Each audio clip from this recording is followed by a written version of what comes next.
कांद्याचा प्रश्न पेटलेला आहे. मोदींची गॅरंटी कुठली अशा पद्धतीची एक टीका त्यांच्याकडनं काल करण्यात आली.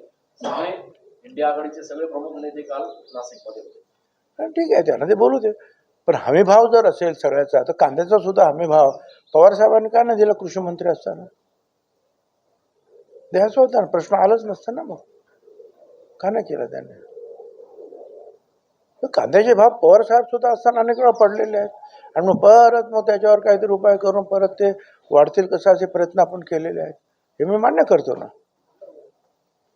आता सुद्धा जे आहेत आपले जे लोक जे आहेत आमचे युतीचे लोक, त्यांना जाऊन सांगतात वरती दिल्लीमध्ये आणि त्यानुसार मग कुठे 46,000 टन जाऊ द्या, कुठे आणखीन एक्सपोर्ट करा, असं ते करतायत. अर्थात त्याच्यामुळे शेतकऱ्यांना पूर्वीचे पैसे मिळत नाही, जसे 4,000 5,000 रुपये मिळायचे तेवढे नाही मिळत, एवढं मान्य आहे मला.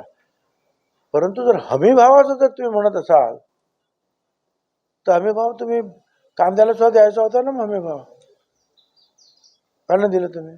प्रश्नच आला नसता ना.